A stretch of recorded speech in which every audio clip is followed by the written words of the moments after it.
Maayong gabi kanatong tanan mga igsuon. Adto ta sa pag-abli sa atong balang kasulatan sa Joshua chapter 3 verse 4 ngadto sa 5. Nagaingon, apan kinahanglan nga may luna sa taliwala ninyo ug niana nga may duha ka libo ka maniko ang gilayon.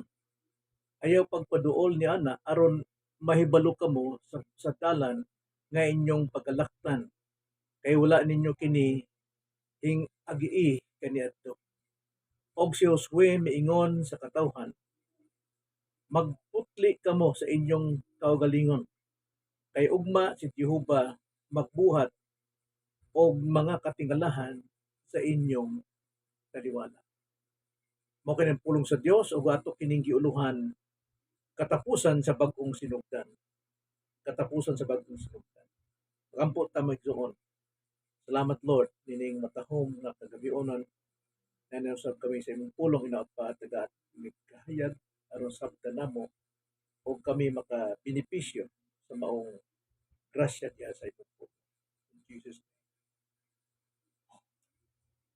Naabot na nato ang kinatumyan sa 2021 o hinglakang nata sa bag-ong tuig nga 2022. Nakita nato ang mingaging panahon daghang tag mga kasinatian. Karon ato na pong subayon ang bag-ong dalan paingon sa kaugmaon. Hinaot unta nga daghan tag leksyong nakatunan sa mingagin natong kinabuhi. Unsa tong atong kapakyasan sa daang dalan, tul-iron nato karon og magmadaugon kita sa atong bagong kinabuhi. Daghan tag mga pagbasol kinahanglan desidido ta sa pagkinabuhi nga matarong. Karon sa paglakang nato nining bag-ong tuig, bag-ong mga adlaw panahon, tanaw natin ni kinahanglan nato dunay mga kinahanglang butang atong pagabuhaton. Primero, sa paglakang sa bag-ong dalan kinahanglang magbalaan ta sa Dios. Magbalaan ta sa Dios. Sumala sa atong teksto, kinahanglan gyud na unsa pasabot niini, si Kristo iyang gibalaan, iyang kaugalingon alang sa iyang mga tinun-an. Busa mausab kita nga kinahanglan magbalaan kita alang sa atong mga hala sa kinabuhi, sa atong isig ka Kristohanon, isig ka tawo, og ang balaang kasulatan nagatudlo ka natong pagkabalaan sa tulo ka pamaagi. Primero, ginganlan og definitive sanctification, kaduha progressive sanctification, o ikatulo ang final or complete sanctification. Now, alang sa kahibaluan nato, ang definitive sanctification mao kini ang nahitabo nato sa diha nga kita gianak pag-usab unya kita nakamata na sa bag-ong kinabuhi o kita misalig kang Kristo, kita yang giluwas. Unya sa pagkaluwas kanato bag-o na tang binuhat. Ang daan wala na. Nabuak na ta sa daan natong kinabuhi. Busa ang atong kinabuhi karong bag-o apan dili kini perpekto. Mao nang kinahanglan ang ikaduhang sanctification kinahanglan og progressive sanctification ato ning binuhatan. Kinahanglan magbag-utag mga pamaagis kinabuhi sa atong pamatasan, sa atong mga taras hangtod nga moabot ta didto sa final and complete sanctification. Mao ni resulta sa atong kinabuhi nining kalibutan nga magbalaan tungod kita gibalaan ng daan sa Dios. Musampot kini ngadto sa pagkabalaan sa langit. Unya kining progressive holiness o sanctification kini mapadayunon ni sa atong kinabuhi karon, sukad karon. Og kinahanglan ni ang duha ka hiyas mao ang paghinulsol o ang pagtuo. Sa diha nga kita nakadawat og paghinulsol kini magapadayon sa paghinulsol sa atong mga sala kay tungod dili pa ta libre sa sala. Wa pay taong dili makuptan og sala. Apan mahimo natong malikayan ang suhol o ang pagkaulipon diha sa sala. Busa sa paglakang nato nining bag-ong dalan sa kinabuhi, kinahanglan nato ang magbalaan sa Dios. Ikaduha, sa paglakang nato sa bag-ong dalan sa ah, kinabuhi, kinahanglang maghalad ta sa Dios. Maghalad ta sa Dios. So unsa maning halad nato mao ang atong pagpangalagad ug ang atong pagsimba. Og dili nato mahimo kining pagpangalagad ug atong pagsimba kung dili nato ihalad ang atong lawas o ang atong kinabuhi nga buhi. Sumala sa Hebreo sa Roma 12:1 ngadto sa 2 nagaingon, busa hangyoon ko kamo mga igsuon tungod sa mga kaluoy sa Dios sa pagtugyan sa inyong mga lawas ingon nga halad nga buhi. Balaan og hinangpunon sa Dios ang halad nga mao ang inyong espirituhanong pagsimba o espirituhanong pagpangalagad. Ayaw kamo pagpahimuyon ni ining panahon sa kalibutan. Kundili usbahinuon ninyo ang inyong kaugalingon.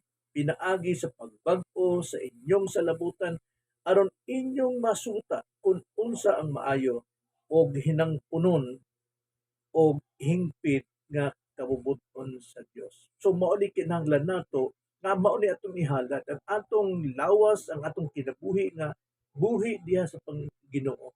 Kinahanglan ihalad ni aron sa pagsimba ug sa pagpangalagad kaniya. So atong labason ang atong pagpangalagad sa duha ka nanguway pagduha-duha. Ang panawag ni Pedro sa mga Kristohanon, 2 Peter 1:10 nagaingon, busa mga igsoon paningkamuti sa labi pagayon nga masiguro ang inyong pagkatinuod o pagkapini kay kung inyong himuon kini dili gid kamo mahulog o dili mapakyas na agyod siguruhong ginato ang atong pagkatinawag ug atong pagkapinili. So, in tuig sa 2022 nagdepende sa pagkabalaan nato karon sugod sa atong kinabuhi. Kinahanglang magbag-o tag panaad sa atong kaugalingon. Kinahanglan muhamtong ta sa atong mga panghunahon. Bisan pagali ang mga kabatan-on sa ilang kainit, mahimo silang mawala, mahimo silang mamugnaw. Kusog kaniadto karon naa na sa kahuyang. So pagkalabas sa pagpalabas mahimong mawala ang sa pagpasagad. Pagpakabalaan karon ugma labi pang mister. So ikatulo sa paglakang sa bag-ong dalan sa kinabuhi, kinahanglang magsalig ta sa Dios. Magsalig ta sa Dios. So iatubang atong kinabuhi sa Dios, anha gyud magsugod kita, magsubay kita sa pulong sa Dios sama sa mga Israel niining panahona. Gipauna ang arka sa Dios og duna sila'y distansya.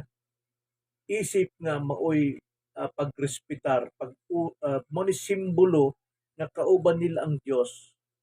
Unang mitabok sa baha sa Jordan ang arka sa Dios. Kinahanglan ang pulong sa Dios mao ni mag-una kanato. Mao ning Israelita misalig sila sa Dios ug mausab ang atong pagbuhaton sapagkat ang kahadlok nato mao ni ubring kamot, di na makalihok. Kahadlok mao ni tigbuhat og tulay sa kabalaka. Ang kahadlok maoy maglumos sa mabati sa baha. So unsa may leksyon ini migsuon? Primero, tinuod nga sa mingaging tuig puno tas kasaypanan og mga kasalanan. Dili buti pasabot, dili ta moabante dining kinabuhi. Kung magpabiling kita sa mga mingaging kasaypanan, dili ni makatabang sa atong pagtubo. Atubangon nato ni nga magmaisugon sa gahom sa Dios. Magpakabalaan nata sa pagtabok nining 2022. Paghalad nga buhing lawas. Maoy pagsimba nato sa Dios, maoy pagpangalagad nato sa Dios, ihalad na atong tibuok kinabuhi sa Dios. Tungod nga naman 1 1 Corinthians 6:20, kay gipalit na kamo sa usa ka bili. Busa himayaan ninyo ang Dios diha sa inyong lawas. Ayaw pagpagapos sa daghang kakulian niining panahon na. Kasulayan nato na sa mingagi. Maghatag tag panahon sa pagtuon nato sa pulong sa Dios. Mao ni atong giya. Kinahanglan na tayo respeto nito. Panahon sa pagiging istorya sa atong Dios mao ang pag-ampo. Kinahanglan nato. Kini ang